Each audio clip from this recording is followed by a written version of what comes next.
Good evening. Welcome to AYV on Sunday. Tonight, we shall be reviewing the first week of the voter registration exercise.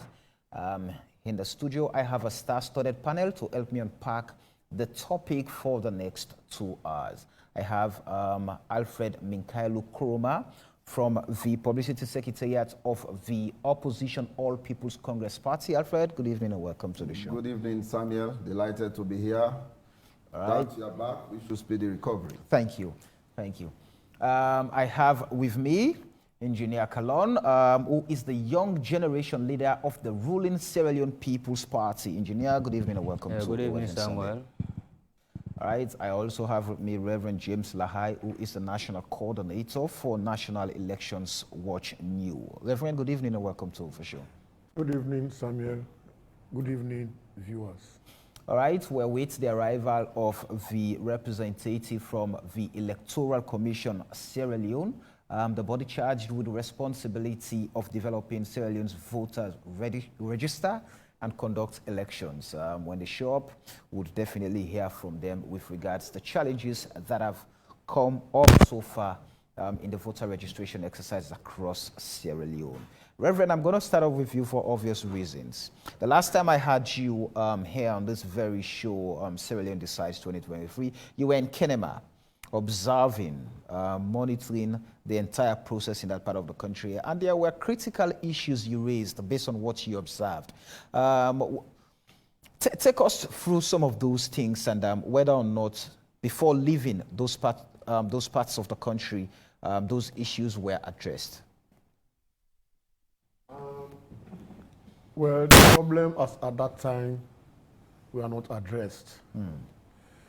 And so when we came back from the field, we engaged the Electoral Commission and drew their attention to our findings in the field, especially those that were within their capacity to manage so that the voter registration would go on smoothly. And one such concern is still persistent. That is malfunction of devices at the registration center. They actually promised to take action for the VVK, the voter verification kit, that is the laptop where the data from NCRA is installed, had a major problem of power retention. And so we are giving the information that the commission was going to hire a generator, 1 per ward, so that the ward coordinators would go around the registration centers in the ward and have those VVKs charged to the maximum. Because according to the chairman of the ECSL, if those laptops are charged to the maximum, they can serve for up to 8 hours. But coming to this studio and doing a scoop with our observers out in the field, it seems the problem, rather than being solved, is escalating. And So some of the problems you mentioned, when we had that conversation here, one has to do with low turnout. Of course, you've mentioned the issue of faulty machines and late opening of centers. Some centers did not open at all. Of course, low police presence in some of the areas. And especially in the East, where you were at the time, you realized that only maybe the ruling party sent party agents in some of the centers, and few were other opposition party agents. So if you're saying all of these things, instead of them being addressed, they are being compounded every day, what does this mean for the development of a credible voter register? Because you, the experts in the field of elections, have always said credible, free and fair elections, they start with a credible voter register. Exactly. Having a voter register with integrity is principal in having an election that you will refer to as credible, because the voter register determines whether people are disenfranchised or not. And that is why any hiccups related to voter registration must be treated with all seriousness. And that's where my disappointment, or as an institution, our disappointment is in relation to the participation of political parties. The SLPP, especially in the East, deployed party agents in almost all the polling stations that we observed. APC didn't do that, didn't do as much as that. And of course, there was no other political party at that time. And even as I am speaking, the participation of other political parties besides the APC and SLPP is very, very insignificant. The C4C is limited to Kono, and the NGC can be counted on the fingertips. And we believe this is not good for democracy. Is it not because, I mean, at the end of the day, what we've seen in Sierra Leone over time, especially when we talk about elections, it's like a two-horse race, APC and SLPP. Others do not. But we've seen the 2018 elections, I mean, especially Parliament, I mean, with such a fascinating outcome, having 4 different political parties in Parliament. So you think those parties at least should have, I mean, participated in sending agents? Quite apart from political parties in Parliament, you see, politics is dynamic. If you say these are the 2 powerful political parties, it can lead to lethargy. But we have seen instances in this country where political parties have sprung up and they've made impressive inroads into the electoral process. UNPP almost won in 1996. PDP made an impressive inroad also at that time. And PMDC also at some point. And what was impressive about these political parties, they were not concentrated in any particular place. They were across the country. For now, the NGC in the last election did very well only in Cambia district. And the C4C did well only in Kono district. And when we are now talking about especially the presidential race, it's not about a district, it's national. That is why they have to be up and running. They have to be seen by the people. People should be able to assess them and determine that they are serious about the enterprise they have decided to enter into. With these challenges you've highlighted, Reverend, have you in any way, I mean, as National Elections Watch, have you in any way engaged the Electoral Commission Sierra Leone to perhaps put ways and map out strategies to surmounting some of those challenges? Because evidently, I spoke with the Chief Electoral Commissioner, Mohamed Konowi Kone, day 1 of the registration exercise, and clearly what he mentioned was that the program was going to be, I mean, fraught with many challenges because it's the start of a process and we're only starting, I mean, voter registration digitally now at this age. So it was, I mean, these challenges were anticipated and plans were put to surmount some of the challenges. Well, the digital component of the registration cannot be used as an excuse because even in 2018, the registration was digital. If you can remember very well. It was the same 2 institutions manning the registration process with the Electoral Commission leading. But then I agree with what he said. The evidence was very clear on the first day of the registration. Firstly, a lot of registration centers could not open because materials did not arrive on time. Materials arrived very late in most of the district headquarter towns. And these materials were to be further distributed to registration centers, some far to reach areas and some hard to reach areas. And so as a result, a lot of registration centers did not open on the first day. There was, of course, an improvement on the second day because materials arrived. But what was frustrating was when voters, registrants went to the registration centers, but then the devices were default, were malfunctioning. And there was no remedy in sight. But I would want to commend the citizens. In some communities, like one village I went to near Blama, a registrant offered his generator and also said he would provide the fuel so that the kits would be charged for registration to continue. And this is the kind of spirit we are expecting from citizens to contribute and make the process. To the electoral process, not on any partisan basis. Let me ask you this question, Reverend, just quickly before I bring in the two politicians. Looking at the figures put out by the Chief Electoral Commissioner, he told us almost 500,000 citizens were registered just in the first 4 days of the process, which was a success, if at all we had to go with that. Though many are challenging that based on what they've witnessed in the field in terms of the challenges.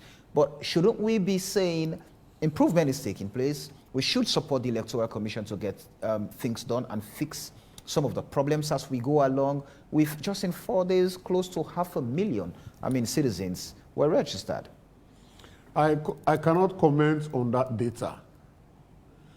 But when I consider what is happening in the registration centers, even where registration is taking place, it is so very slow, and it is so very frustrating.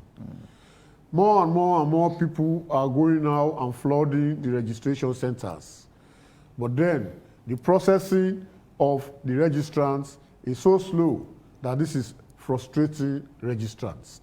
And I think the registration staff have to step up to ensure they match the ever-flowing number of people into the registration centers.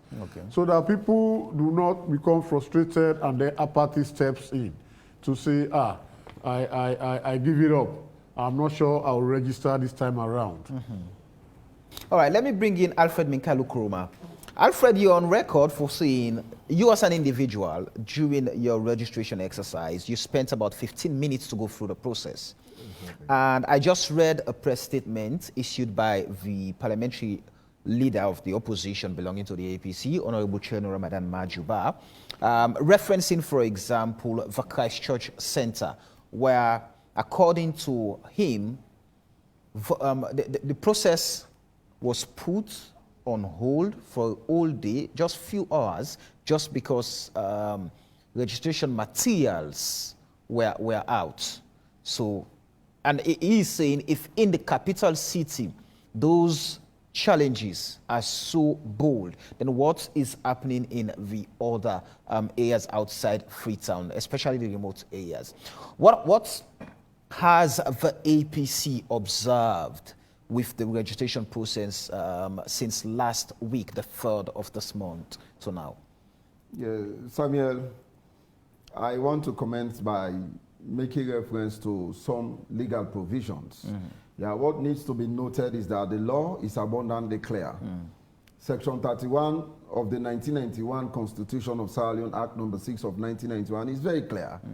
When you are a Sierra Leonean, you are 18 and above, or you'll be 18 before the date for election, and you are of sound mind, it is the responsibility of ECSL to register you as an eligible voter in this country. The Public Elections Act of 2022 is also very clear, and other regulations are also very clear.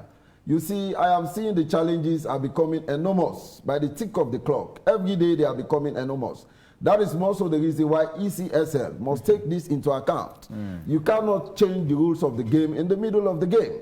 Was that the case? No, I am just saying. Okay. Because I am seeing circumstances in which people are denying to register even first-time voters. Why is that? They are telling them they need to bring their birth certificates. In some cases, they are saying they have to scan the birth certificate. To ascertain their age. To scan the birth certificate, to send it to somewhere they can verify it. You know, it is becoming very cumbersome. And that is not the case. I have been fortunate to register to vote in 2002. I have been fortunate to register to vote in 2012, 2017, and 2022. I have witnessed about 4 or so registrations in this country.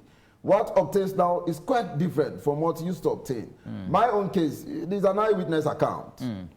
I have traversed most places around the country.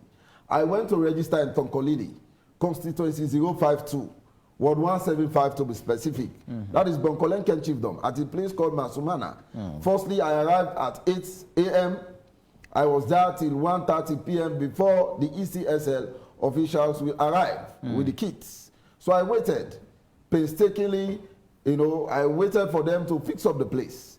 And after that, they asked me for my NCRE registration slip. I gave them the information. No data about me exists in the NCRE database. And you had gone through that process, you had registered? I verified, I took a snapshot, and I have my slip with my photo attached to it. All of the information are clear. I gave them my NIN number, nothing was found. I gave them my date of birth, all of the unique characters that they asked for. Nothing was found. Luckily for me, I had to go through my email to get my voter ID because I uploaded it. I gave them my voter ID, and then they were able to verify. I was captured under the ECSL system, but for NCRE, no data about me exists. So if the NCRE and ECSL cannot synchronize, they told us that we are going to verify. Information in the 2017, they work collectively so that they cannot be repeating registration. When you are registered in 2017, when you go now, it is just for confirmation. Let me quickly ask you this question. It is a different case. Let me ask you quickly this question about, as you mentioned, the NCRA, the Civil Registration Authority. You know, you go back to Parliament, for example, when the repeal for the 2012 Elections Act was being done. Members of Parliament removed the issue of national identification number to be in the process. So like I asked the Chief Electoral Commissioner, what has the civil registration process got to do with the registration of voters, when clearly the legal provision say NEC is charged with responsibility of registering voters in Sierra Leone.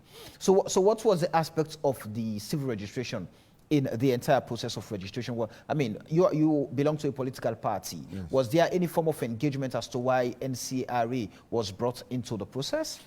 Yeah, well, for ECSL and NCRA, the justification they are giving for them to be involved is that certain people were not captured. Certain people did not register even. Some did not even verify. So they want to use this like to save resources. Yeah, for the country. For me, it is not a bad idea. Right. Because in the end, we may not want to see at any given election, people are being registered. If they can be able to work mechanisms out to capture people, it is not a bad idea. But what is bad is this. The turnout is very huge. And the problems we have recorded are far too many. The challenges are becoming enormous on a daily basis. And NCRA is yet to even address most of them. Samuel, I have a chart here with me. As a political party, we have recorded all of these. In some quarters, we have started engagement. After the first 10 days, we are going to give a comprehensive, report on the challenges recorded so far. Now, you see there are issues. Startup kits delay, faulty machines, NCRA issues, center code mismatch, energy or electricity shortage, insufficient machines, a lot of issues. And now what has compounded the problem is the problem of first-time voters. You see, in my village, for example, a place called Makande, Ward 175, in the Bonkolenken Chiefdom. To move from Makande to Masumana is about 8 miles. In the rainy seasons, you use canoes, or what we call boats, to access the registration center.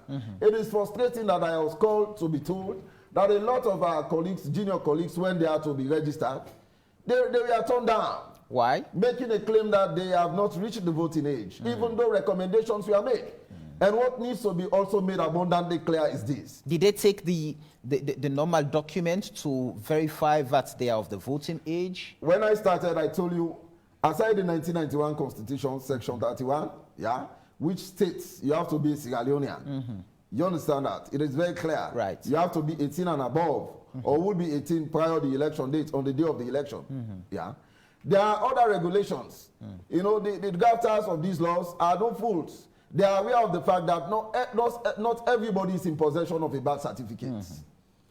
In some places where, you know, people deliver, people are being born in some places in this country where there are no hospitals. You cannot talk about birth certificate. And that is why the regulation is also there for a stakeholder. When we say stakeholder in this case, we have said the counselor, we have said head of an institution, we have said the religious head, to be there to also make recommendation. But now the ECSL staff are even turning down some of these regulations that they cannot recognize them. Okay. That is what is compounding the problem. All right. And we need to make this clear. Most of this is very eminent in our strongholds. Some of these challenges are just too deliberate. Are they unique in your areas? Most of them are very eminent in our strongholds. And I want to make it abundantly clear that we are going to engage ECSL and the authorities concerned that nobody who is eligible will be left out. Everybody who is eligible in our stronghold will be registered. As a political party, that is what we are going to push for. All right, continue still with me. Let me bring in Engineer Kalon, the young generation leader from the ruling Zayden People's Party. You've listened. Of course, the last time we had you here in our breakfast show, I highlighted some of the challenges, but efforts were in place to address those challenges. So what's the current situation? Well, for my own part as a political party, we are very much okay with the effort of ECSL in solving these enormous problems. So efforts have been made? Yeah, efforts have been made. For example, the shortage of power. Yeah. I contacted ECSL and they have notified us that there was issue with the ECSL staff in the manner in which they should operate the solar generator.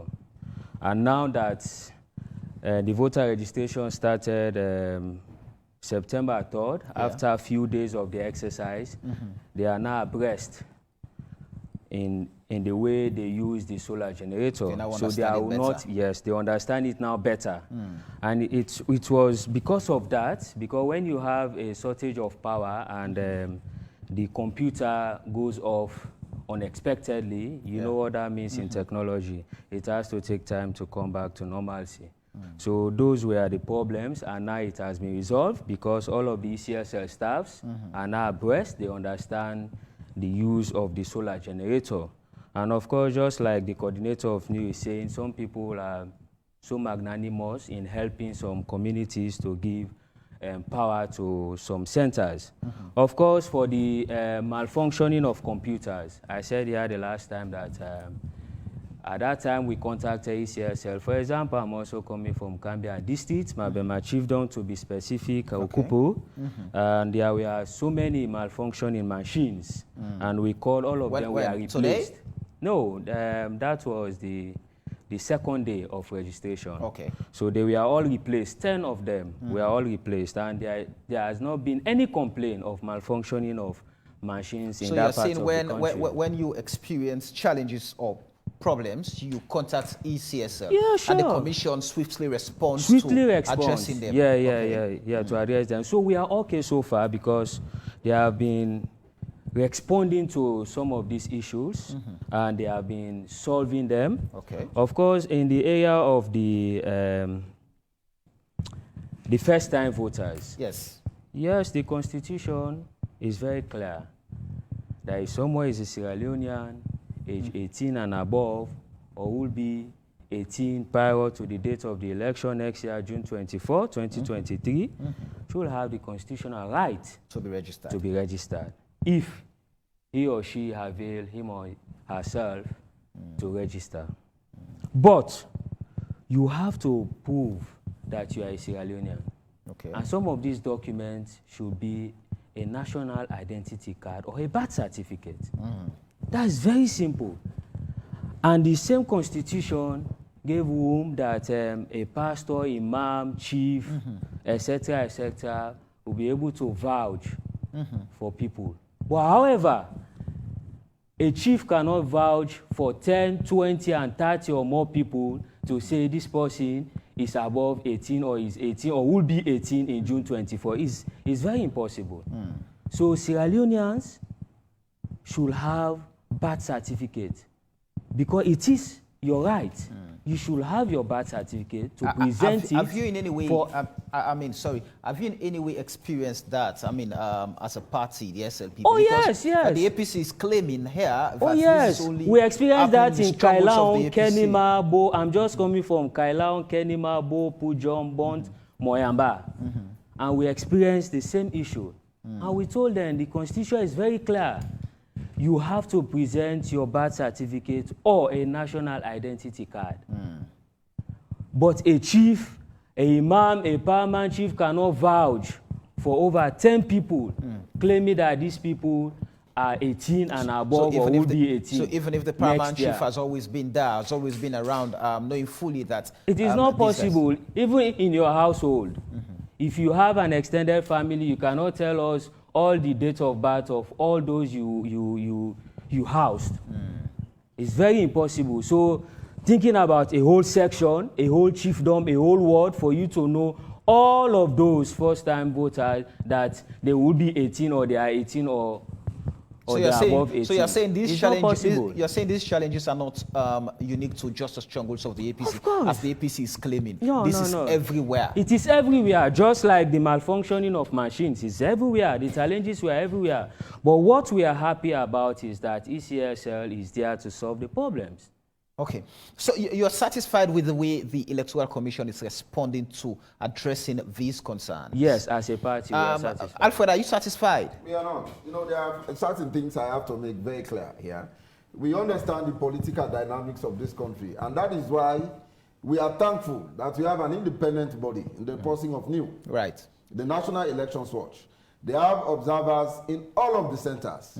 They have also made their independent observations. Outside us politicians or political parties, they will always give an independent view as to what obtains on the ground. Yeah.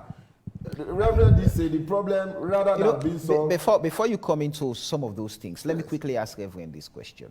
I mean, NEW is the biggest election observer body in this country, and you've been in this, I mean, observation and monitoring of elections for the longest of time. Well, I mean, a consortium of over 300 institutions.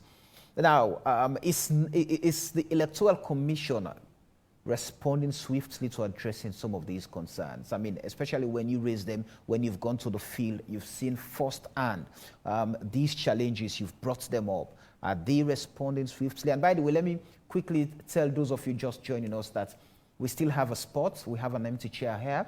For the Electoral Commission Sierra Leone. They accepted to be here tonight. We've not seen any representative. The chair is still here waiting. Yes, Reverend.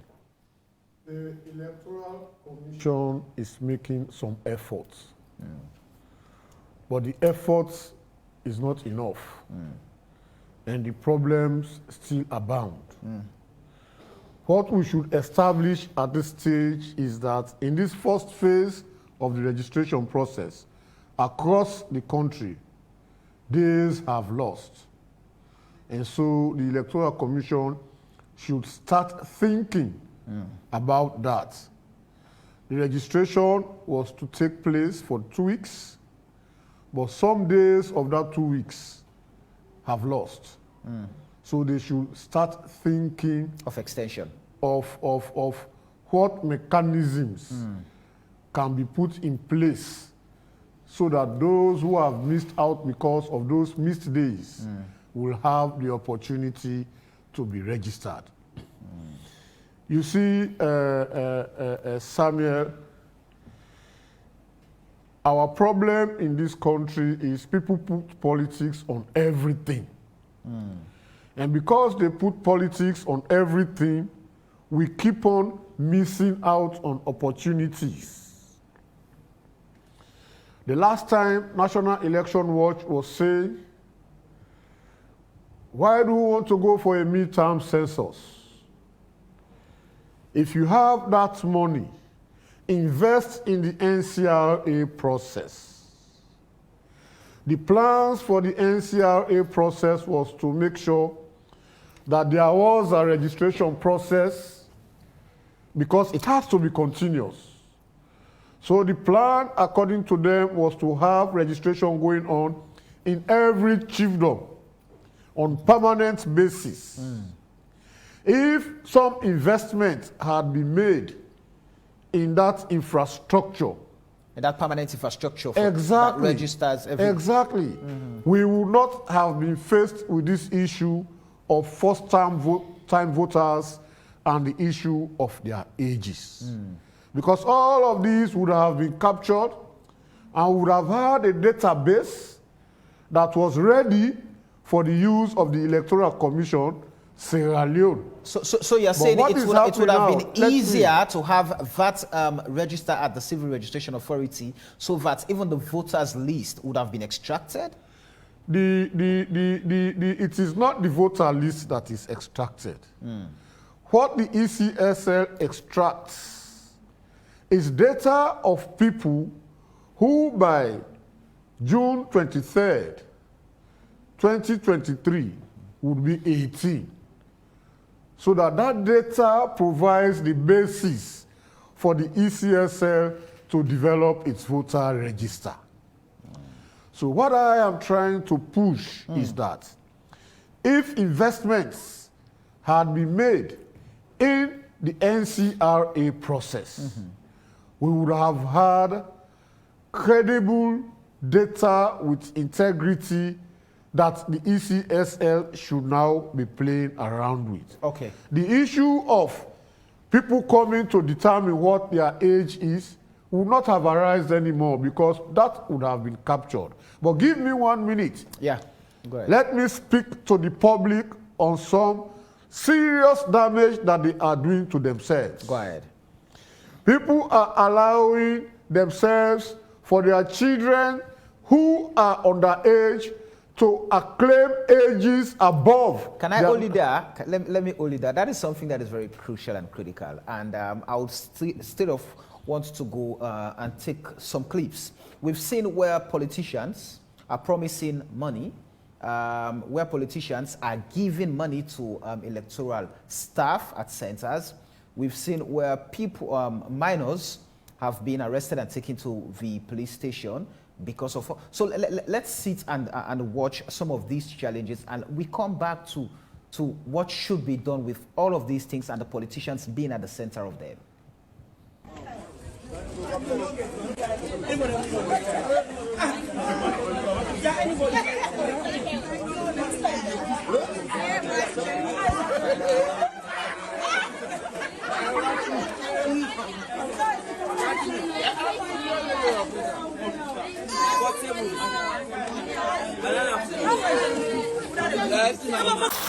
Yeah. See, c'est Sunday. First, you know, I don't soak, we don't go change. Then they come back, we go host to host, community to community, forget people and for outside and register. And when you don't register, with team, the PhD movement in collaboration with APC Canada, we give anybody showing certificates to register 100,000 euros. Rain or no rain, for Canada, Moka register. I came to say level 3 has been activated. Remember, better go always possible if we all Canada and register. Officer Naya, I meet the register this before. I asked, you know 18? He said yes. Wait, birth certificate. Now this is show me as a birth certificate. I don't call it. Look at him. Yeah, no, Roaching.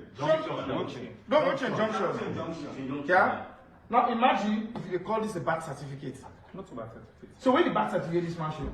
Where you can just on like I tell you, can't authority somebody. No, but there's no document that doesn't sign here. Good morning. Me na Councillor Bompa today. This now Ward 416. We then a center, attire base center code 16 to 67. Right? We get a concern here so. We get people them where come for can register, especially the first time voters them. As you can see, this is the affidavits where they get. They come for register, they refuse them, they say for register them. They come with the VRC, when the DRS, when they say na the school, Beke or was result, they say you don't want them.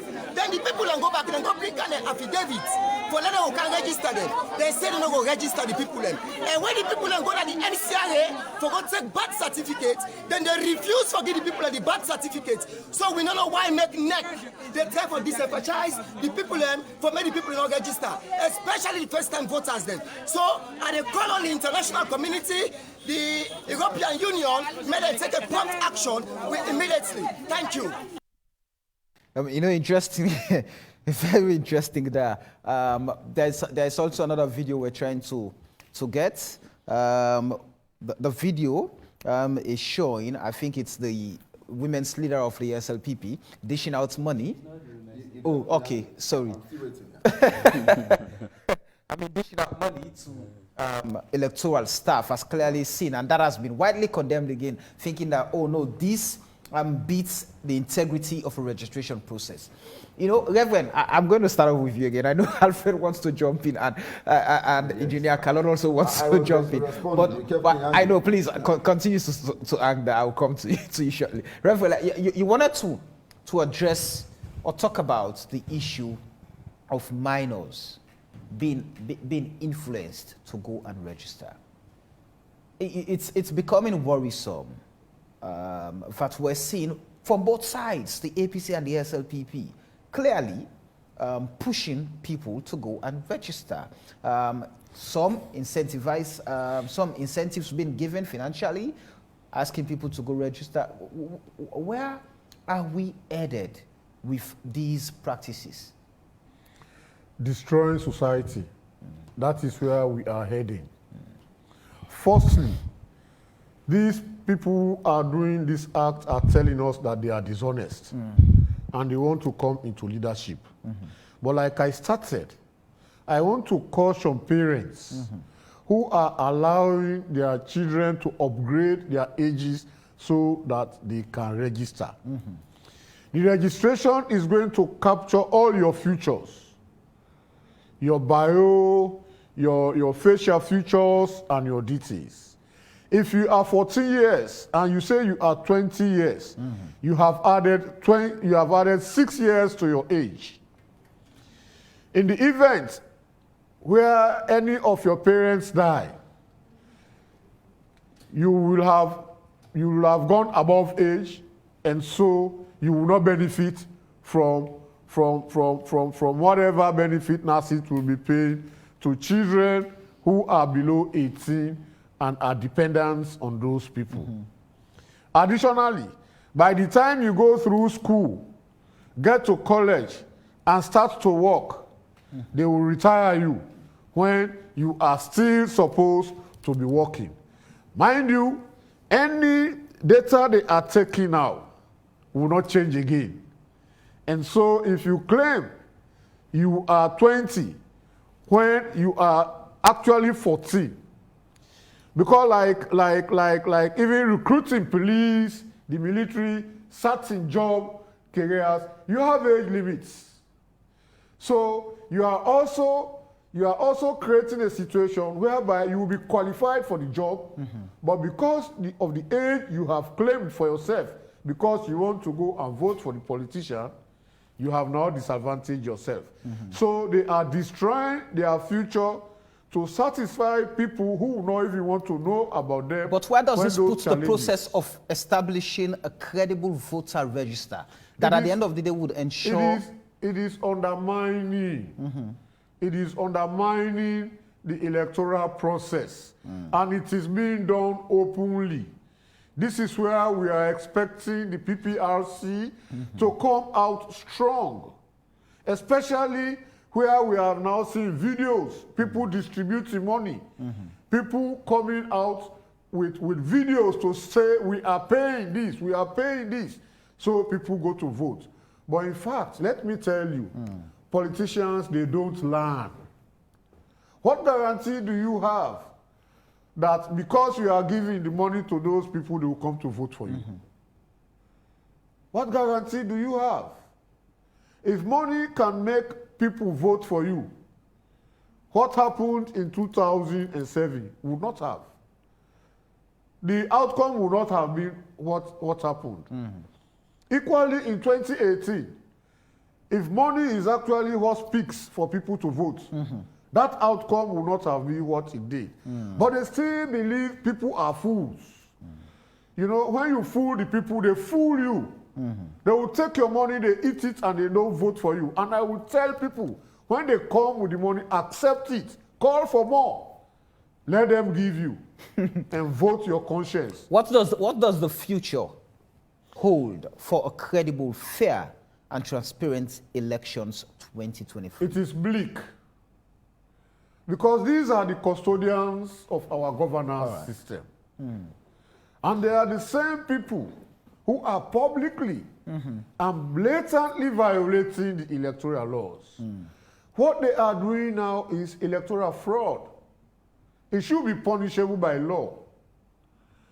And I am dismayed that no arrests are being made. Nothing is being done to ensure that what is happening is criminal and that these people must be brought to book. And it has now become an impunity. All right. Alfred, so with all of these things, now you, the politicians, are at the center of some of the problems, some of the challenges that the process is encountering. First off, what's your take on the videos we've shown? Yes, before coming to the videos, I was responding to a few issues when you actually call the attention of friends. Go ahead, Alfred. Speak to them. You see, I have said, aside us, the politicians, there is an independent, body which is new. They have observed elections in this country for far too long to earn the required credibility to speak to issues of governance and politics. Yeah. Now, they have said the problems, rather than being solved, are escalating. That voter register determine whether people are going to be disenfranchised or not. That is why we have always made it abundantly clear. Since the proposal, when the government of Sierra Leone proposed that they want to embark on a midterm census, we told them about the problems that we are to face. We foresaw these problems and told them that it was not timely. That could be waste of resources. Not only the APC, but some other organizations that are deemed credible also made interventions. But in the end, they went ahead with the midterm census. And now that they have recorded certain figures, they want the voter registration to match up with what they have already. So you're saying this is a well-orchestrated plan? Well-orchestrated. Well-orchestrated. So that is just it. It is no strange to us. We'll talk about deployment. I was in McKinney on Friday. That is the 2nd of September. I saw vehicles at the NEC office. They slept there up until the 3rd before leaving to deploy, when voter registration exercise was to commence on the 3rd. I was expecting ECSL to have deployed 72 hours latest because our roads are deplorable. Some areas are not easily accessed. Why do you have to wait at the nick of time on the day of registration? Then you deploy. You now deploy. Some areas, like the place where I'm coming from, it is very deplorable to access certain centers. You have to go through rugged roads. Some roads, vehicles cannot even go there. So that is a very serious challenge in the future, or for the second phase, which they must address. Deploy 72 hours latest or 48 hours before the time, so that you can be well placed. Do we have that security to look after the materials if we deploy materials 72 hours? I believe we have enough security to do that. Go ahead. Yes, I believe so. Now, my brother was saying generators in some places, people volunteer to give generators. Right. In the constituency I came from, the Honorable Member of Parliament, the sitting Honorable Member of Parliament, bought about 10 generators to assist ECSL staff for the machines, to get power. Those generators were turned down. That it is coming from an APC MP. The SLPP agents, and other people raised objections. They did not take the generators. Would that not have been seen as politically influenced? Now, political influence, when they want to assist the process, it is just assisting the process. Another challenge is language barrier. You cannot take Minkailu, for example, and send me to Kono if I am employed when I don't speak Kono. What are you saying? That staff are taken from different districts or different places and sent to other districts? To other districts. When you want to employ, in most places, they look at the languages of the people. Even in certain forces, they take the community people, employ the community people. You cannot take somebody who speaks Limba and send that person to Pujon or Kailan, for example, when there is language barrier. Some people in the villages, they don't speak Creole. And most of the employees only speak English and Creole. So it is also very frustrating that we've noticed language barrier is also delaying the process. Except you have to have somebody to interpret in some instances. ECSL must take note of that in the future. When they are doing their employment. I'm sure they are following the show. Now, I've also seen Fatmata Sawane, the former women's leader of the SLPP, dishing money. That is also wrong. And nobody is there to condemn it. I have not seen a press release from the SLPP condemning that act. It is very wrong. I also saw Mao Aliu at a place, Mano Junction or so in Kenema, in a green t-shirt, dishing money, calling President Bio 2023, asking people campaigning to people who are in the queues. Nobody actually condemned that. Which is not different from what we've seen also in an APC attire. I am coming to that. I saw somebody in an APC attire claiming to be in Canada, asking that if people go to register, who wanted to be the mayor of city of the Freetown city under the APC. And the person is claiming certain APC people in Canada are saying when you come with your voter slip, they will give you 100,000. Yes, that is also very wrong. What is good for the goose must also be good for the gander. That is what we are saying. Anything that has got a semblance of destruction, which is not correct, must not be encouraged or tolerated. Now, I saw the Minister of Youth. Yes. It is wrong for him to be there. That is not his job. That is intimidation. He's a minister for crying out loud. And he was talking to somebody. That's a question I put to him. What was he doing there? And he told me he came from that district, so he was there to register. Even if he came from the district, he's not supposed to be there. Yes, he will come in shortly. He will come in shortly. Let him If I am land. minister, I will not go to Kenema, for example, and started posing in registration centers or to Tonkolili. I will not do that. Even when you notice anomalies. Now that is why the ECSL staff, they are there to pick up those anomalies. But when they are according to the SLPP, they are the ones conniving. It's not supposed to be there. They are there to pick up those anomalies. Besides, they have observers. They are party agents there. In certain circumstances, when they want to connive, it is their responsibility to now allow the necessary authority. Arrest will be even effected in some cases. But the minister was not supposed to be there. This is not the case. So you think that undermines the credibility of the process? Credibility of the process, yeah. We are seeing a situation in which people are being asked to go swear to affidavits. Some are being asked to go bring birth certificates, yeah. Refusal to give birth certificate by the NCRA. I tell you, I was saying the NCRA from the coming of Mohammed Masako, it seems as if they have been having picnic at the NCRA because they are not doing their job. And secondly, it seems as if the financier for the picnic are the taxpayers because they are using our money to pay them. This is most of the reason why, in fact, you don't need to appoint well-known politicians in certain offices. It is wrong. Are you saying Mohammed is a politician? Yes. I saw him campaigning to be Secretary General for the SLPP. He contested alongside Napoleon, who is the current Secretary General, and Rado Soare, who is the Minister of Information. He met me at Baghdad at our base campaigning to be Secretary General. He went there. So how can you appoint such people in an institution that is supposed to be independent and credible? Most of these institution heads, they are just there as gatekeepers to protect their political party ideologies and to ensure that their party, comes back to power. It is wrong. Okay. If I am president, I will not appoint certain people to certain offices. I have great respect for Mohamed Kenewi Kone. I had followed him for a very long time since he was at Addis, working there, I think for the AU or so.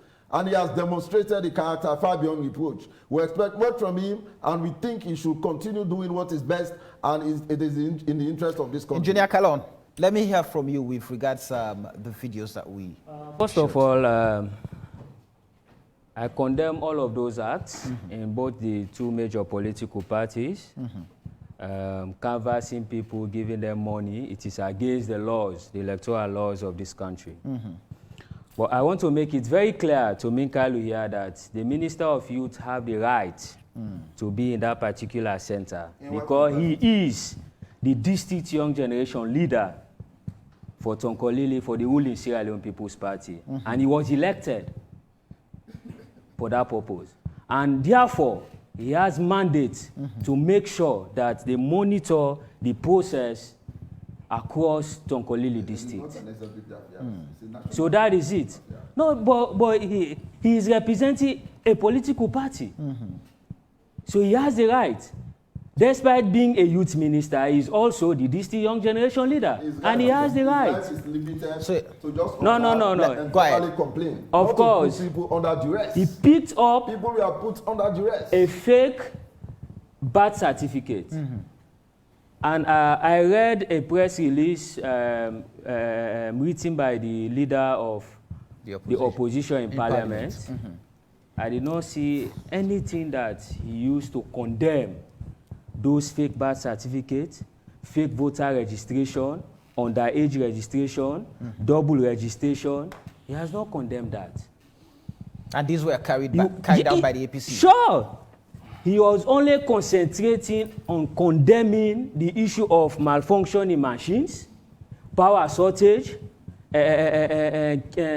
net kits not being on time in all the centers, but he has not condemned fake birth certificates. And these certificates have been cut several times in the north and the western area, and some parts of the country. So we expect him as a member of parliament. Exclusively in the strongholds of the APC. The passive strongholds of the APC. And the APC... Because we also have our presence in the north and western area. Right. The APC is saying that the SLPP is orchestrating all of these things happening because they want to match the data put forward by Statistics Sierra Leone in the 2021 midterm National Population and Housing Census. Is that anything to go by? No. There is nothing to go by that. Why? The census, we gave every citizen the right to be counted. And you are well aware that the APC said they are not going out. People should not count. The Statistics Sierra Leone should not count them.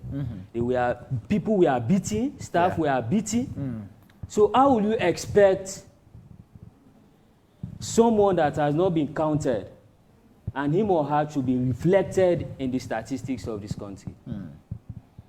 And we also make sure that NCRA working alongside ECSL for people to have another opportunity to avail themselves to be registered with NCRA and then register with ECSL for us to save the resources of this country. So it was the right of every citizen to avail yourself to be counted. We did not only conduct a census where they will say only if you are an SLPP, you will be counted. They say a census for census. All Sierra Leoneans. So you should avail yourself to be counted. So they are just making flimsy excuses. This process is very transparent. And I saw the leader of government, the leader of the opposition, Chairman Majuba, is saying that ECSL should be disaggregate the figures for the first 4 days that ECSL announced. If you want them to be disaggregated, then ask ECSL. If you want the existing voter registration, which they are using now to verify, you have the right to ask. Have you been asking ECSL, or you just want to be complaining?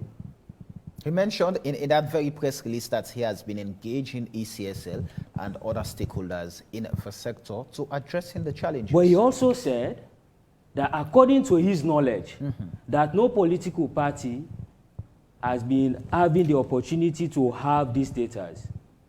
Has the APC asked for those data? Can the ECSL at this point give out the data? At this point, when registration is ongoing, can the ECSL, because looking at what the Chief Electoral Commissioner did, announcing close to 500,000. That's why the APC should have asked for this data before even the commencement of the registration. If you want it, it is there. Which data we are you used talking this about? data in 2018 elections. Okay.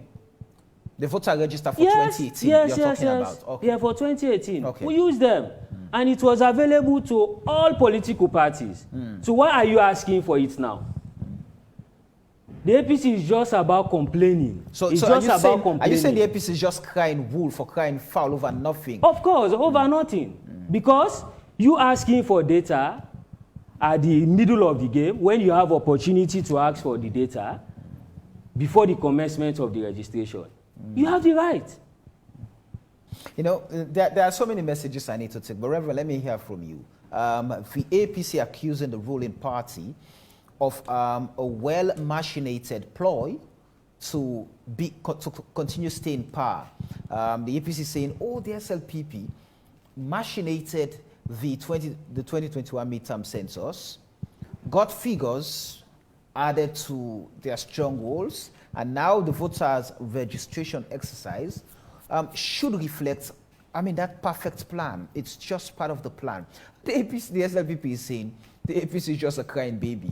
They've done everything transparently with credibility and integrity. With these doubts, with these allegations and counter-allegations, where do you see the process leading? I think they just want to confuse the public. Currently, on the issues around the voter registration around the country, we have not observed anything systemic like it is like disadvantaging anybody over the other. Because we have observers across the country. Right. And the same complaint is coming from across the country. And the issue of, you see, anytime they mention the census, it grieves me because the president was very sincere in his proclamation. He said, we want to have accurate data so that it can help us to plan better for the development aspirations of this nation. So for Statistics Sierra Leone to even acknowledge that people refused to register, to be counted, is a pointer that that data is faulty, that data is not correct. That's what they are acknowledging. But the institution is saying we're not going to coerce people. A political party like the APC issued a statement that, hey, don't go out and be counted. I agree. And they listen. They're towering political party in this country. They have a huge following, so there are people listening to them. I agree, Samuel. But I want you to go back to what your objective was. To correct the wrongs. Exactly. Your objective was to have an accurate data. Anything making you not get an accurate data cannot justify that data to be accurate.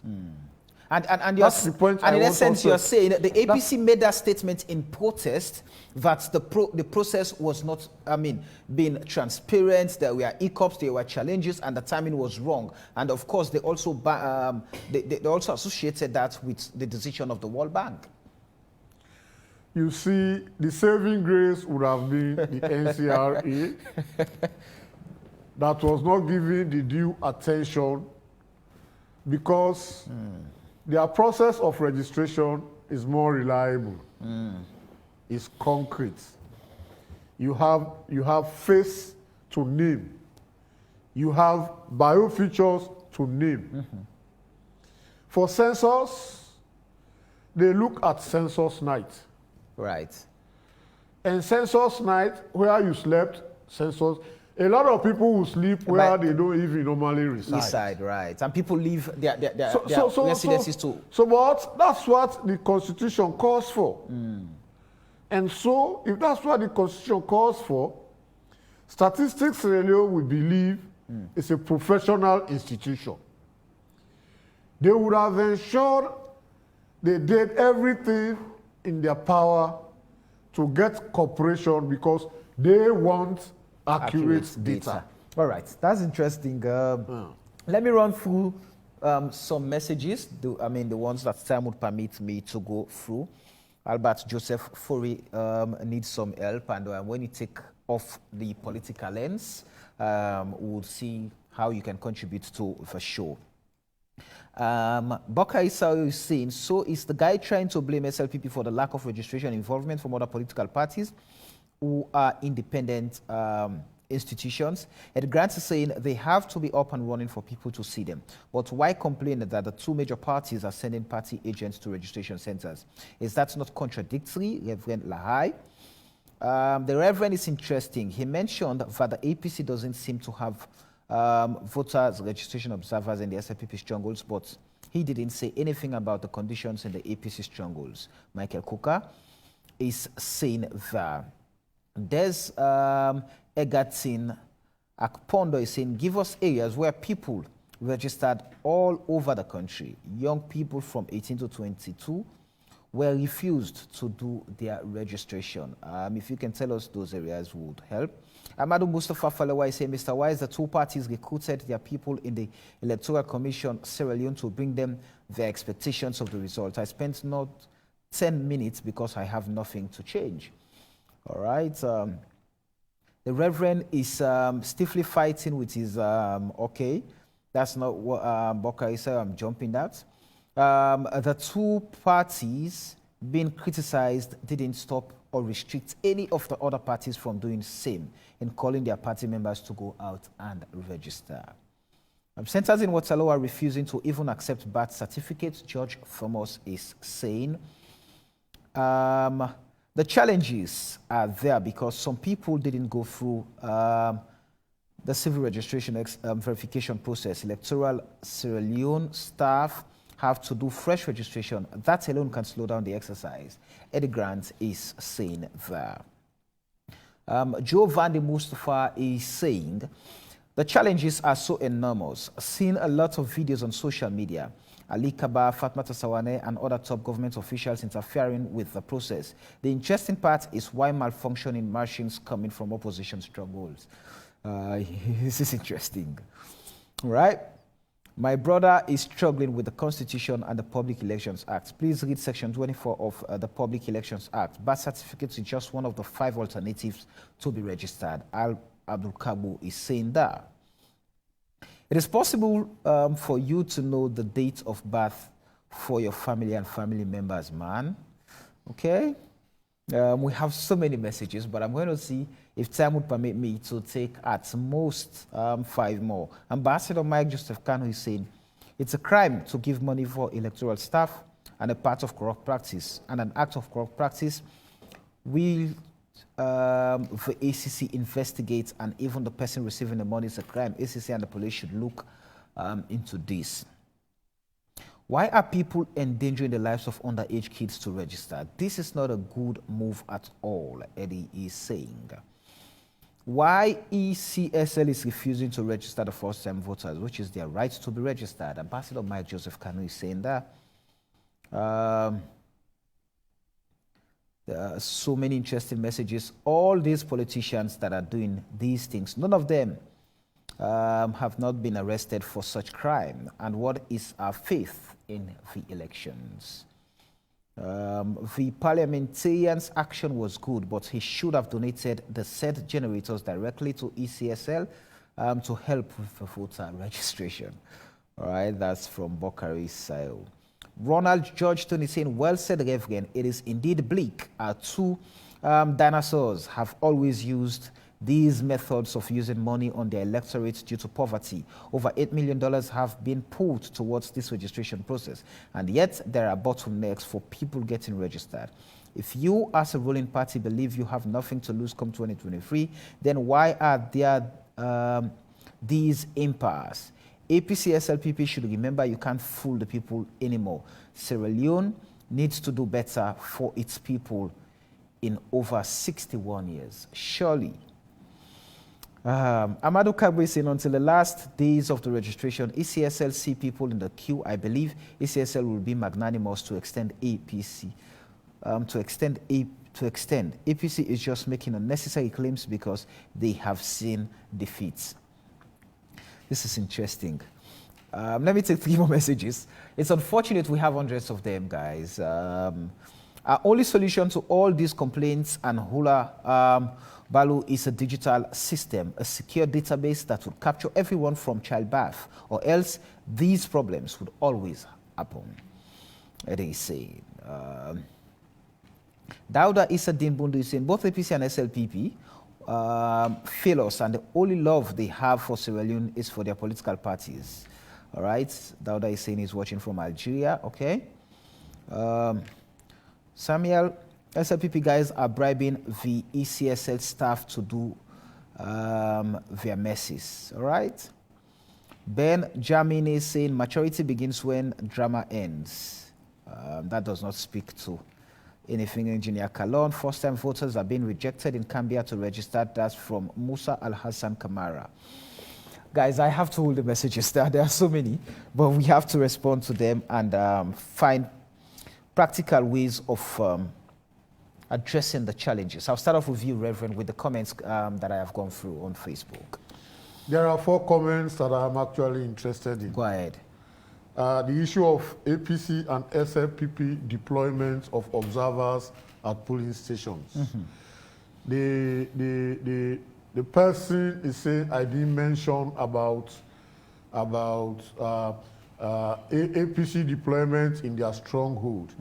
I want to refer him to the fact that your question restricted me to what my answer should be. Go ahead, Reverend. Your question was where I was observing, and I was observing in the east, which is a presumed SLPP stronghold. If you had asked me about the national picture, I would have gone further to say that APC did very well in deployment of observers in their stronghold, but SLPP did equally well. You have the opportunity to do that now. SLPP did equally well in the APC stronghold in terms of deployment of observers. SLPP is in almost every center that we observe across the country, which is not the case for APC. I am saying this because it makes democracy interesting when political parties actually take their responsibility seriously, because this is an opportunity for you to participate in the process, to witness the process. So if you do not deploy an observer in the registration center, then you are not represented, and so you are not seeing what is happening. And that will result in unnecessary blames later on. Witness, so you accept the outcome because you were part of it. The issue of the recruitment of the registration staff. Yeah. We as National Election Watch have a disappointment in this area. Why? Because previously we are called on to observe the recruitment process. And anytime we observe the recruitment process, we came out with our findings, and the ECSL responded to those findings in ensuring they improved on their recruitment process. This time around, we are not allowed to observe that process. What was the reason given? No reason. No reason was given, but our observers, especially our district coordinators, at every district, we are not given the opportunity to observe the recruitment process. And so we cannot comment on that process. Okay. Because we did not observe it. We wanted to, so that where issues would have been raised, we would have come out with an independent opinion on the process. But we are denied that opportunity. For first-time voters, this is one issue we raised with the ECSL. And indeed, they acknowledged that the VVK, that is the machine that should be capturing these people, the first-time voters, was designed such that it was not accepting anybody that was not up to 18 years. But that they are now going out into the field, their technical team, we are going into the field to see what adjustments they are going to do to those machines to ensure that it allows those who would be 18 by June 23rd, 2023. We are following up to see how this is happening. But still, in few cases, there are complaints that these people are not being captured. What has compounded the problem is the dishonesty displayed by the political parties in wooing underage minors to go and register. And then also the issue of fake birth certificates, fake documentation, just to get these minors registered. And like I had warned earlier, it is to the disadvantage of those kids who are upgrading their age just so they register. Because when you are registered, the moment they save your details, it will no longer be edited, and it is going to affect your future. Because change in age is going to tell on your future in terms of recruitment, in terms of employment, in terms of retirement, in terms of benefits. The politician would have forgotten about you when you will be facing those challenges. So those young people should learn that conceding. But these are people. These are people who cannot make decisions on their own at this point. So they are easily influenced. So that's why their parents should be smart enough to resist the politicians using their children for that purpose. But unfortunately, it is even the parents that are helping in that situation, not noting that they are creating problems for their children. And at that time, they will not be there. So how then do we engage the parents? So this goes back to, or this begs the question of, was there enough education, sensitization across the country to have gotten a clear picture as to what should be done? Who is eligible to be registered?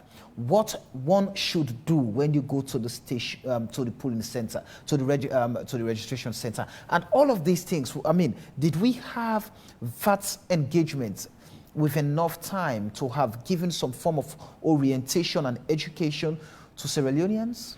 The education was not adequate.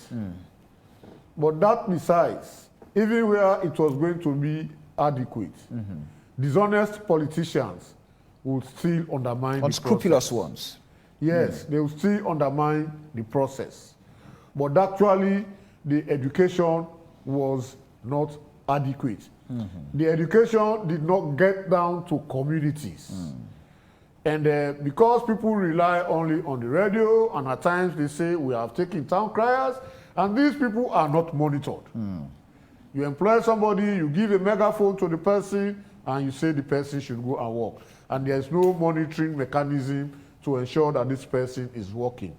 The information actually is not in the domain at community level. And I think NEC needs to step up. Is it only NEC, I mean, that should be involved in the registration, in the sensitization, education, and orientation of, you have political parties. I mean, I've seen so many politicians with flyers, some holding megaphones, calling on people to go out and register. But is it just to go out and register so you have the power to vote? But what should be done? Because these are the very politicians, unscrupulous ones, using these minors to do what they should not do.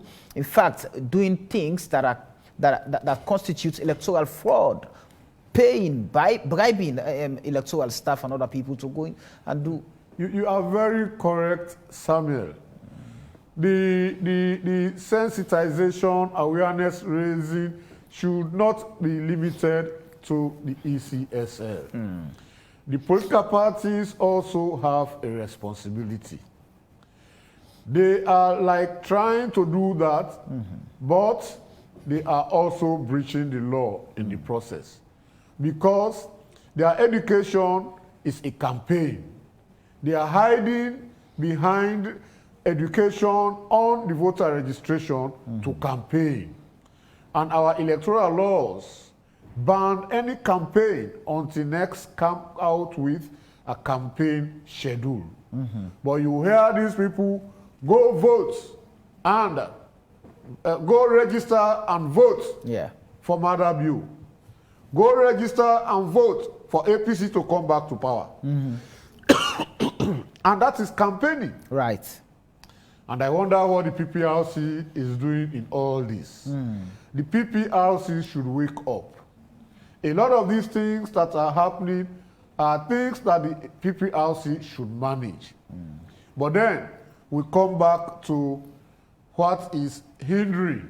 Again, because I just wanted to say the PPRC has always, come forward saying that they are legally challenged. Is handicapped. And it is the same politicians who should empower the PPRC by enacting the bill for the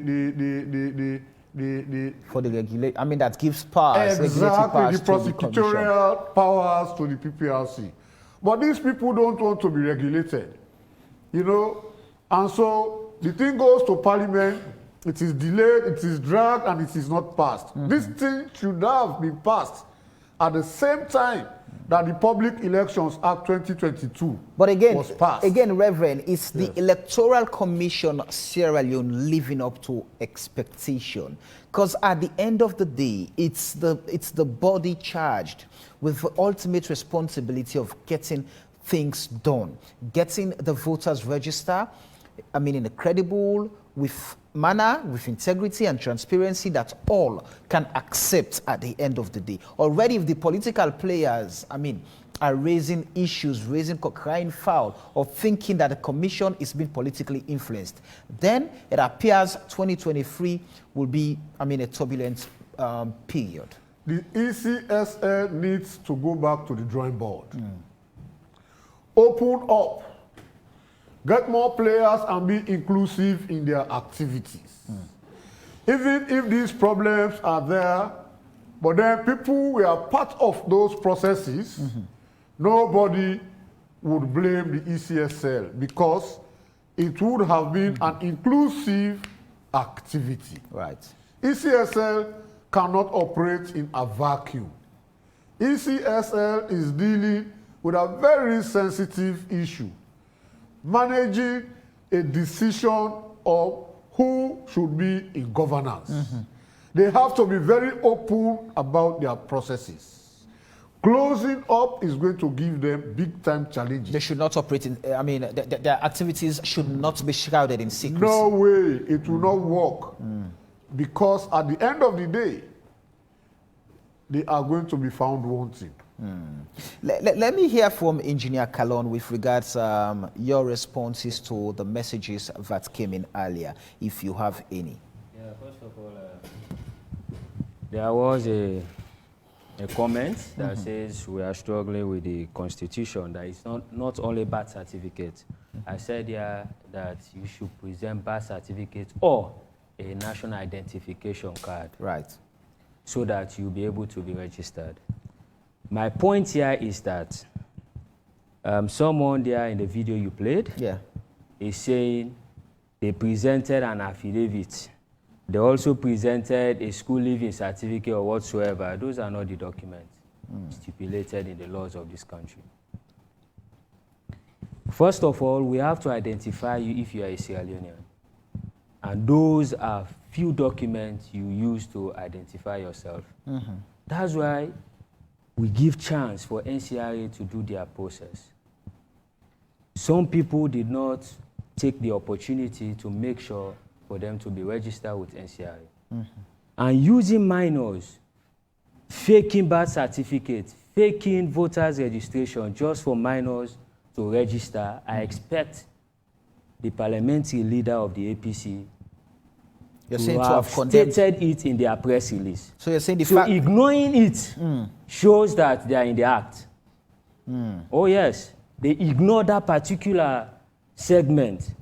They did not capture it, and all of us know that plenty people have been caught using fake voters ID card, fake NCRA slip, fake birth certificate, just for minors to be registered. And this is not called for.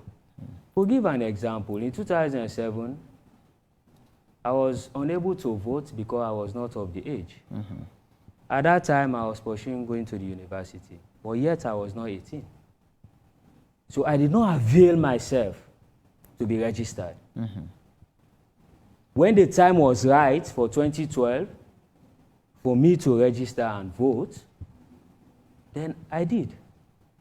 So we should not endanger the future of these minors just for them to be So what registered. should be the role of you, the political parties, in ensuring that? Because ultimately, we all get it. Ultimately, your biggest ambition is to maintain power as the SLPP. The biggest ambition of the APC is to come to power at this point. And you can only do so with the figures. No. So play with the figures. Yes, it's only the figures that will get you to power. So, we've seen over time where the two political parties can do whatever it takes to win power. No, the SLPP, we cannot maintain power at the detriment of the future of children and minors. So with that said, what can you do right now as a political party to ensure that minors are protected and are taken out of the equation? Well, that's why we said we make sure that we engage ECSL to go by the laws. No fake birth certificate. Chiefs and imams cannot vouch for people for a number of 10, 20, and 30. We cannot accept that. It's not possible.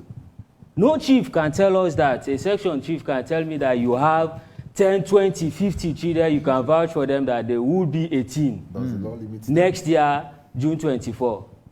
There was no limit, but also there was no specific number. And it is incumbent on us as citizens to make sure that minors are not endangered because they want them to register. What's in a situation where these minors, they go through the process of registration simply because some electoral staff, compromise. And we've seen that over time.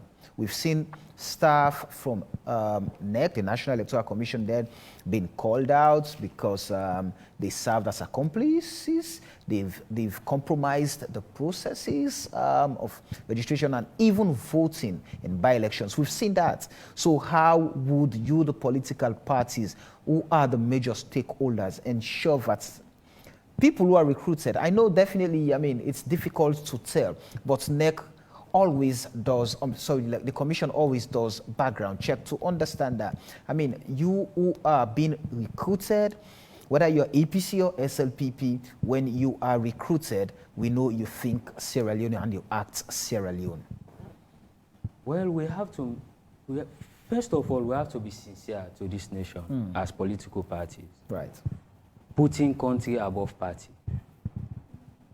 And we have to make sure that we refrain from these actions, because these actions are coming from members of these political parties. As for us, the SLPP, we refrain from any act that will undermine the electoral laws of this country. And we are transparent with the process. We believe that those we are encouraging to register are of age to vote. Whether you will be 18 next year or you are 18 and above, those are the people we are encouraging across the country, not only the Southeast, because our presence is there in the North and even in the Western area. We encourage everyone to come out and register if you are 18 and above. So quickly, what I just wanted to ask is this. So if already members of your party are seen, well, for lack of better words, it might not necessarily be bribery, but giving, dishing out money to electoral staff, saying, oh, we have to take care of these people, they're sacrificing a lot. But that has been considered as an act of electoral fraud already. Does that not mean that you can do anything and everything? Just like I told you earlier on, we condemn those acts. Those acts break the laws, the electoral laws of this country. We condemn it. So we expect other political parties to condemn it. And also condemn presenting fake birth certificates. Right. Fake documents just for minors to register. Okay. Alfred, so this is a situation, but let me first off allow you to respond to some of the comments that came in earlier. A number of comments which I am interested in. Firstly, I equally do condemn the idea of having, underage children to be registered as eligible voters. It is very wrong, completely wrong, yeah. And when you make that attempt, there will be a mix-up in your documents. when you are in for the Becker, for example, you enter your details, yeah, date of birth, or what have you. When you take the WAS exam, you enter your details. So when you now register, and that is not indicated, you have a different age altogether. So they have to be very careful. Parents must be very careful. The process must be clean. Eligible voters must avail themselves to register. In the end, let the best person win the election. Now, so how do you get yourself as a political party now, the APC, in getting that message sync with people? Because already these things are happening according to the information in the strongholds of the APC. So it appears the APC is perpetuating like that. I said, these are allegations. They are subject to further verification to ascertain the fact. That is more so the reason why I was even noting the point as Engineer Kalon was making some claims. Let me in fact state this. The leader of the opposition in Parliament, Cherno Ramadan Majuba Honorable, is a lawyer and is very meticulous in whatever he does.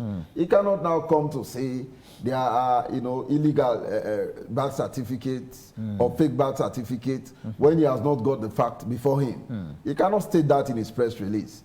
So to sit here and start vilifying him regarding the claims that have been put forward by the SLPP does not make any sense. I think, we must learn to understand that whatever is being stated for public consumption must be thoroughly verified. So the leader of the opposition cannot state that. Now, I was talking about these birth certificate issues. Yes. Now, in fact, this is happening for the first time in this country. I started registering in this country in 2002, 2012, 2017 or so. There has never been a time in which compounding problems of such when it comes to voter registration exercise are being put forward. The challenges of birth certificate, affidavit or so. Somebody was just raising a point as to, Kalon make a reference to the Constitution and the Acts, and there are a number of other identification documents, not just birth certificates. I agree. You have to present a national ID card or a passport or a birth certificate or certificate of naturalization or local tax, as the case may be. These are all established in the law books, Local tax, so those in the villages, we are not decentralizing in this country. When you want to take a birth certificate, you have to go to the provincial headquarters or regional headquarters towns. When you want to obtain a passport, you have to come to Freetown. When you want to take a national ID card, since we verified some 2-3 years ago, up to date, NCRA is here to make our ID cards available to us. So if you say everybody that avails themselves to register must present those documents, it is going to be very difficult. And that is why provisions are also being made that you have people like paramount chief, tribal head, town chief, section chief, village head, religious leader, head of educational institution, or councillor to vouch for people. Because not everybody will be in possession of either a birth certificate or a passport, a naturalization certificate, as the case may be. But then they are now saying a town chief, for example, cannot vouch for more than 2 or 3 people at the same time, in the same center, in the same day. And Kalon is saying that will be a magic for somebody to know the ages of everybody in his village. It is no magic. In some villages, there are people that are there to just take information. When you are town chief, because birth certificates are not readily available, they have a book. When children are being born, they take their names and the date on which they are being born. And when the parents want to even admit them to school or do any document, they will go to the town chief, for example, or the tribal head to get this information. So are you now telling us that those people should not be in the capacity now to make recommendation? It is wrong. The SLPP is making this very difficult. I have highlighted the one that has got to do with the leader and fake birth certificate. Now, he said, when he was responding, he said, Mohamed Oman Bangura, who is the Minister of Youth Affairs, is the regional or district young generation leader for the SLPP. This is no SLPP activity. This is a national activity. If he's accredited to be there as a monitor... Because I was going to ask that question, whether he was accredited to be an agent. So he's saying he was... If he's accredited to be there as a monitor, that is a different case altogether. But even as that, when you're accredited as a monitor, as an agent, even you, they don't have to, challenge the process in such a manner. Like raising objection, putting the child under duress, and doing things that are not necessary. You have to take note of the points, yeah, the inadequacies. Make a formal complaint to the person in charge of the center. If it is going to warrant any police intervention, they will have to take that. It is not you. If I am there as a monitor for my party, I am part of the national monitoring, a voter registration monitoring committee. I am part of that. But I will not go to center and begin to harass people like in Kaila or Kenima, where I was born and raised. I will not do that. I will make sure I channel the complaint to the right authority. We are talking about midterm census versus voter registration. I have said in Freetown, for example, when they say it is 600,000 people in Freetown, this voter registration exercise will have to actually discountenance that. That is why there are shortage of voter registration slip all over the centers. Yeah, the booklets got finished in some centers, except they will have to bring them. People are in their numbers outside there to register. At Duazak, I saw a video done by Councillor Demdad, in which first-time voters, a good number of them were refused or rejected. And that is the reason why the SLPP is very shaky, because people are coming out in their numbers to register. So APC is making unnecessary claim because they have sense defeat. I am referring to one of the Texas now. We are not sensing defeat. In fact, we are overconfident that we shall win the election, hands down. The SLPP is actually jittery. They are sensing defeat. That is why they want to use state institutions to now stifle the process. And let me state that elections are not only rigged on polling day. Elections can be rigged way before polling day. The drawing up of electoral laws, that is one step. We challenge them that NIN must not be a requirement. And we are there to ensure that the act that is being passed as the Public Elections Act was actually corrected to ensure political correctness. So we defeated them in that. They now come to say we are coming to treat them in voter registration exercise. And the young population, the young people are the largest in the country. Sierra Leone is a country with young population. Are you sensing an act of rigging already as a party? Well, the SLPP is attempting to rig the election. I am telling you what they are doing is deliberate. Some of the challenges, they created them. It is deliberate. How can you say people should not register except they present a birth certificate when the law is clear as to what obtains where there is no birth certificate? How can you go to Makande, for example, or Mansumana in the Bonkolenken Chiefdom and start telling people about passport, national ID card, when we that are in the urban areas are finding it very difficult to access these documents? When you want to obtain passports, you should have $100 or so. Many people cannot have that particular money to obtain passports. I always see people queuing at the NCRA office for national ID card. The process is cumbersome. We are not decentralizing. So if you say you are going to insist that people must bring their birth certificate, their passport, their national ID card, or their naturalized citizens, their naturalization certificate, it is going to create problems. So we are saying, let us go by the norm, what used to obtain. In situations where you cannot have your ID card, your passport, your birth certificate, certificate of naturalization or local tax, let somebody vouch for you. And those people should be the paramount chief, the tribal head, the town chief, section chief, village head, religious leader, head of institution, or a councillor.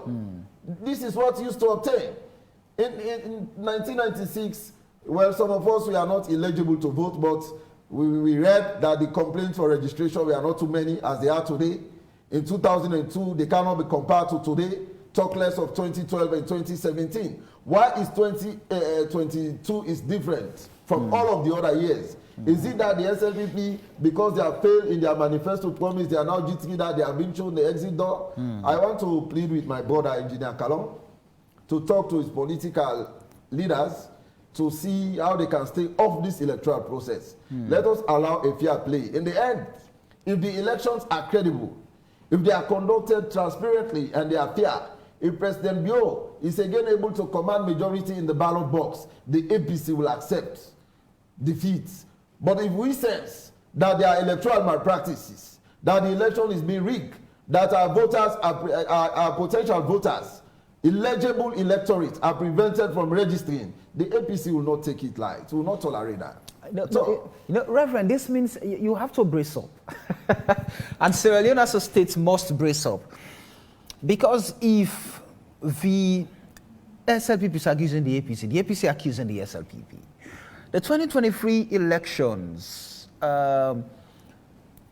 what are we really going to experience if the APC is saying, wait a minute, it appears there are rigging techniques being employed already.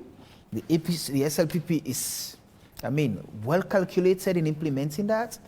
And the SLPP is saying, all the problems we are experiencing now is the APC not accepting that they are not going to win. They've already sensed that they are losing the 2023 elections. And so we're going to 2023 with so many problems. How must we brace up as a nation? Electoral Commission, the security, us Sierra Leoneans, who will be making the decision? The established EMBs in collaboration with civil society should have to brace up, because from the conversation you will realize that sincerity is not at play, that people are being deceitful and dishonest blatantly in the full view of their children. They are proving to be liars, right in the presence of their children. And so the Electoral Commission should ensure, like I earlier said, let them open up their processes. Let the transparency of the electoral process be evident at every stage. And for us, we have already designed a strategy that we'll be employing to observe the elections, which we have started implementing even with this registration process. Okay. And it is making impact. Because after our observation of the first day, we came out with a press release outlining our findings and made recommendations. But beyond that, we engaged the Electoral Commission and brought to their attention critical issues that we felt required their action. Of course, there are certain other issues that are externalities, that are not their making, like the current intervention, criminal intervention of political parties to have minors be registered and that kind of thing. And so if they do that, then at the end of the day, whoever wants to create problems may not find room to create that problem, because an independent opinion will be there for verification. And for the election itself, we are going to be very, very scientific. Yes, very, very scientific this time around. That you'll be able to pick up every... Because the standoff that we have seen since 2018 to date between the APC and the SLPP, we believe there should be something to neutralize that standoff to save this nation from drowning. What will be your assessment thus far of the entire process, Reverend? Not just the registration, but even before the registration, now the registration and the build-up to the 2023 elections. My assessment is, if I want to come out playing, the APC has refused to accept that they are not in power. And the SLPP has displayed gross stubbornness in their processes. You draw their attention to issues and tell them this will not work. They will do it. And valuable resources are wasted. So there is a standoff. SLPP does not accept the 2015 census outcome. Right. APC does not accept the 2021 census results. data. We are going into this election. We are barely about 10 months to the election. We are not even sure which system we are going to use, which electoral system. Whether first past the post or the district block. Yes. And it is time for the Electoral Commission to come out. Let them clear the air. Let's know how we are going. So we don't spring surprises. Elections do not require surprises. Let the Electoral Commission come out now and tell us what is really going to happen in this electoral cycle. What system are we going to adopt? Let them come out, and if after they come out, somebody else in performing their functions try to derail them, the problem will not be theirs. But as it is, they are contributing to the problem. But it's not with them to decide. They should come out with their agenda. If anybody, by their own legal functions, The presidency. try, like the president, like parliament, try to muzzle that, they will not be the ones to blame. It will be that institution or that office. But if they come out now and say, okay, we're going with first past the post or the district block system, wouldn't that be seen as usurpation of powers, them usurping the powers of the presidency? Because even Parliament has submitted to us that the power to choose what electoral system we're going with, I mean, lies with the president. So the president can come out to that and say, hey, we're going with the district block system, proportional representation. Mr. Bangura. Yes, sir. We cannot approach election in uncertainties. It has to be clear. That's what they talk about, free, fair, and credible. By fairness, everybody should know what's happening. Everybody should know where we are going. Everybody will know what the systems are. It should not be few people in possession of the knowledge as against the general public not knowing where we are going. That is why the Constitution provides for the independence of the Electoral Commission. And yet still shares the power. It is very, very clear. And the very Constitution we shares the powers. are also aware that other bodies have legal rights for certain functions that relate to election. Right. So that is why the Electoral Commission should clear itself by coming out with their own schedule. If Parliament comes around and say, well, we want it to be like this, we will now put our focus on Parliament as the institution that is undermining our electoral processes. All right. If the president, at the nick of time, counters what the Electoral Commission has said, then we will know it's the presidency that is undermining our electoral processes. Okay. But by neck, not taking a decision at this stage is compromising. All right. Engineer Kalon, I mean, what's next for the SLPP in this process leading to, I mean, the end of the first phase already? Of course, we are pushing our people that are eligible to register age-wise, citizenship, and etc., etc. I want to make it very clear that the SLPP is very confident in retaining power. That's why we make sure we give the atmosphere that is very transparent and credible for every Sierra Leonean that are eligible to register. Because President Bio, for first-time voter, President Bio, the government of President Bio has invested in the future of children in this nation than any other president in the history of Sierra Leone. He came with the free quality education, which even the APC were questioning where we have that fund to go through that particular project. So we want even first-time voters to register, but not at the detriment of minors that are not eligible.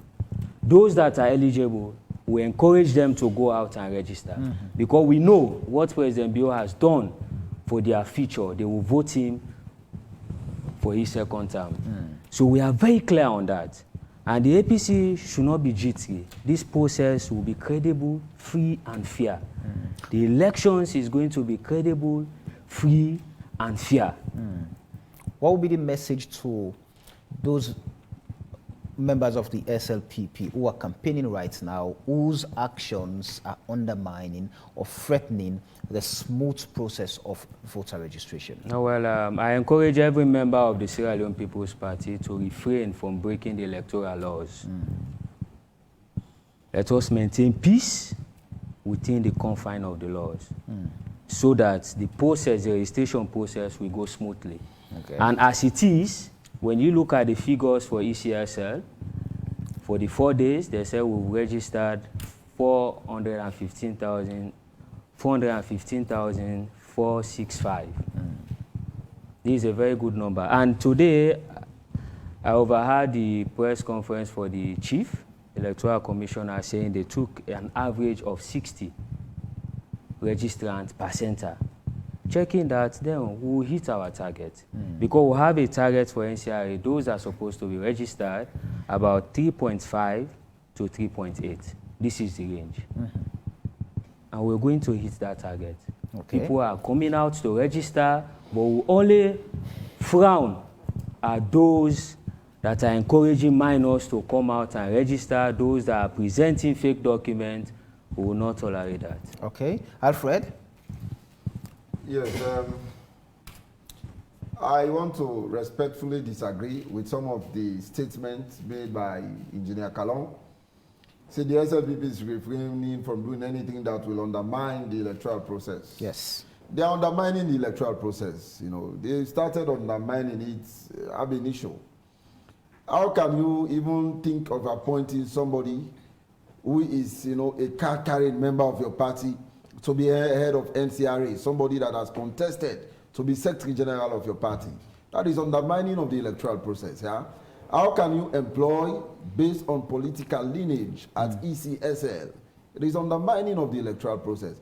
How can you be at electoral registration centers dishing out money, saying President Bill 2023, Mawa Aliyu and other Fatma Tasawane?